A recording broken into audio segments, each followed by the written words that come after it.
मित्रों नमस्कार। आप हैं वसंत गुरु जी के साथ। हमारे कुछ मित्रों ने पूछा कि गुरु जी ज्ञान हमारे मित्र होते हैं। मुझको कई मित्रों ने बड़ी ज्ञान की बातें बताई और ज्ञानी का लक्षण भी बताया। एक ने तो यहाँ तक कह दिया जो ज्ञानी होते हैं उसे धन की ज़रूरत नहीं होता। कई तरह की बातें हुई। किसी ने कहा जो ज्ञानी होते हैं वे टी शर्ट नहीं पहनते, जो ज्ञानी होते हैं वे बेड में नहीं सोते, जो ज्ञानी होते हैं वो होटल में खाना नहीं खाते, जो ज्ञानी होते हैं चाय कॉफ़ी नहीं पीते, जो ज्ञानी होते हैं ये अन्य इतने सारे लिस्ट उन्होंने बताया ज्ञानी होने का। तो मैंने अपने उन मित्रों से पूछा, मित्र ये सारे लिस्ट आप बनाए हो जिसका आप उपयोग करते हो, मतलब आप जो उपयोग करते हो उसको ज्ञानी आदमी को उपयोग नहीं करना चाहिए। तो ये तो आपका दर्शन बड़ा ज़बरदस्त दर्शन है। और ज्ञानी क्या कहता है कि ज्ञानी कहता है जो आप उपयोग करते हो वो आपके शत्रु हैं। मतलब दोनों तो एक ही बात कह रहे हो। काम में आप लिप्त हो, ज्ञान का शत्रु। विषय में आप लिप्त हो, ज्ञान का शत्रु। वासना में लिप्त हो, ज्ञान का शत्रु। लोभ में लिप्त हो तो ज्ञान का शत्रु।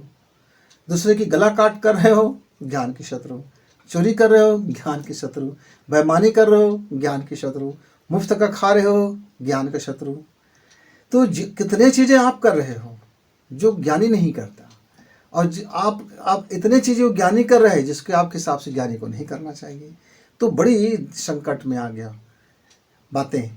तो मित्र इस पर हम ऐसा समझ लेते हैं कि समृद्धि और आनंद दो अलग अलग बातें हैं। समृद्धि आदमी अक्सर निकालते हैं मनी माइंड, जिसके पास खूब मनी हो, जिसके पास खूब धन संपदा हो, जिसके पास खूब नौकर चाकर हो, जिसके पास खूब कार हो, बारे और अय्यासी का साधन हो, और मार्केट में चले लाखों करोड़ों रुपए खर्च कर रहे हैं, उसे कोई चिंता नहीं, बड़ी बड़ी व्यापार है, व्यवसाय है। तो ये आपकी समृद्धि की यदि भाषा है मित्र, तो वो मनी माइंड की भाषा है, तो फिर उसके लिए तो ज्ञान मित्र है समृद्धि के लिए। लेकिन जो हम समृद्धि की बात करते हैं जिसमें परिवार है, प्रेम है, सहकार है, एक दूसरे का सम्मान है, और हमने कभी किसी दूसरे के लिए हमको गलत नहीं करना है, हमको ठगना नहीं है, बेवकूफ़ नहीं बनाना है, बेईमानी नहीं करना है, मुफ्त का खाना नहीं खाना है, इत्यादि इत्यादि जो नैतिकता है। तो नैतिकता और ज्ञान जब आपस में मिलते हैं तो वो दोनों की आपस में संघर्ष हो जाता है। क्योंकि ज्ञान जो होता है, नॉलेज जो होता है, यदि आपके दिमाग में पैसा कमाने के ज्ञान है तो आप 1000 तर्क दोगे पैसा आपको कैसे कमा लेनी चाहिए। पर यदि नैतिकता साथ में, तो नैतिकता आपको 1000 तर्क देंगे कि आपका ये रास्ता गलत है। अब कौन सही कौन गलत है, हम संघर्ष में पड़ जाते हैं।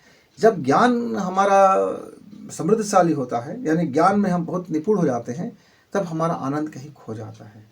क्योंकि ज्ञानी को आनंद नहीं मिलता। ज्ञानी तो सारी चीज़ में या तो उसको दोष दिखाई देगा, या तो अच्छाई दिखाई देगा, या तो सम्मान दिखाई देगा, या तो घृणा दिखाई देगा। तो मित्र यदि ज्ञान में को प्रेम हो जाए,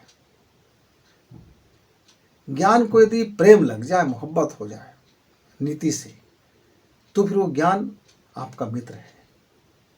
लेकिन ज्ञान को यदि नफरत हो जाए नीति से, तो फिर ज्ञान आपका शत्रु है। नीति मतलब क्या? इस संसार में जो रहते हैं एक अलिखित नियम कि माता पिता का सेवा करना है, भाई बंध का के करना है, खाने का व्यवस्था करना है, उसके लिए अपना समय लगाना है, अपनी कमाई में पूरे परिवार का हिस्सा है, पूरे परिवार के लोगों को सुख शांति मिलना चाहिए, घर के पेड़ पौधे से लेकर सारी चीज़ों का ख्याल रखना है। ये सब नीति है। और ज्ञान क्या कहता है कि आप कमाते हो, अपने बैंक खाता में डालो, आप कमाते हो, किसी और को मत दो। वो बुढ़े माता पिता अपने ज़माने में नहीं कहते कि भूख मरने दो, मैं भाई के लिए क्यों कमाऊँ, मैं भाभी के लिए क्यों कमाऊँ, मैं दादा के लिए क्यों कमाऊँ, मैं नानी के लिए क्यों करूँ, मैं उसके लिए क्यों करूँ, उसके लिए क्यों करूँ, अब मेरा कमाई है, मेरा है। ये ज्ञान कहता है। पर नीति कहता है आपके पालन पोषण में सबका सहयोग था, अब आपकी ग्रोथ में आप जब धन कमाते हैं तो इसमें भी सबका हक है, सब मिलकर के सुख शांति से रहेंगे। तो ज्ञानी कहता है शांति क्या है, मनी है तो शांति है। पर नीति कहता है मनी से केवल हम भोजन खरीद सकते हैं, कपड़ा खरीद सकते हैं, साधन खरीद सकते हैं, सुख नहीं खरीद सकते, प्रेम नहीं खरीद सकते। हाँ, प्रेम में यदि किसी को पड़ गए हो तो उसको खुशी दे सकते हो, उसकी कुछ जरूरत के सामान ले दिया, आप कुछ क्षण के लिए खुश हो गए, इससे लेकिन परमानेंट खुशी नहीं आता है। तो मित्रों ज्ञान आपके लिए मित्र है या शत्रु है वो तो आपके ऊपर ही निर्भर है। यदि आपका विचार सुविचार है तो हर ज्ञान आपके लिए सुख और समृद्धि का कारक होगा, आनंद का कारण बनेगा। लेकिन यदि आपके ज्ञान में थोड़ी सी कोई विचार शामिल है यदि, तो फिर आपका वह ज्ञान आपके जीवन के लिए परम शत्रु के रूप में कार्य करेगा। तब आपको ये समझ नहीं आएगा कि आप जो कर रहे हैं, गलत कर रहे हैं, वो गलत है। आपको वो हर चीज़ सही लगेगा। जब आपको गलत समझ में आएगा तब तक का बहुत देर हो चुका होगा मित्र। तो आपके लिए जो ज्ञान है आपका, आपके समृद्धि में सहायक बने, आपके आनंद में सहायक बने, इसके लिए बहुत ज़रूरी है कि आप अपने विचार को देखो, आप अपने लाइफ स्टाइल को देखो, आप अपने जीवन के दर्शन को देखो, आपका आंतरिक विचार क्या कहता है, आपके अंदर की सोच क्या कहता है, आपकी अपनी जीवन शैली क्या कहता है। जैसे जैसे आप उसको बेस्ट करोगे, सबके साथ सबके विकास में लाओगे, सब सहकार में लेके आओगे, प्रेम मोहब्बत में लेके आओगे, तो आपका ज्ञान आपका आनंद भी देगा और समृद्धि भी देगा। नहीं तो आपका ज्ञान आपको इकड़ कर देगा और आपको ना तो समृद्धि भी नहीं दे पाएगा और आनंद भी नहीं दे पाएगा। हाँ, धन दे सकता है, आप मनी कमा सकते हो, और किसी दिन मनी से फिर आप अरबपति से और किसी दिन कंगाल पति भी बन सकते हो, क्योंकि आपने ज्ञान का दुरुपयोग करके न जाने कौन कौन से तरकीब निकाल करके आपने कैसे कैसे धन कमा लिया है। जब वक्त आता है हिसाब का तो वो सारी धन फिर चला जाता है। तो मित्रों, ज्ञान अच्छी बात है, लेकिन ज्ञान वहीं तक का सीमा हो जब उस विवेक का अंकुश हो। ज्ञान अच्छी बात होती है, लेकिन ज्ञान तभी सार्थक है जब उस पर नीति का बघार लग जाए, छौंक लग जाए, नीति साथ में हो। नीति के साथ में ज्ञान, जब दोनों का जोड़ी बैठ जाता है, जब दोनों का साहचर्य हो जाता है, जब दोनों गला मिल जाते हैं और जब दोनों मिल करके कोई काम करते हैं, तो धन भी आता है, सुख भी आता है, समृद्धि भी आता है, खुशी भी आता है, आनंद भी आता है और ग्रोथ भी आता है जीवन में।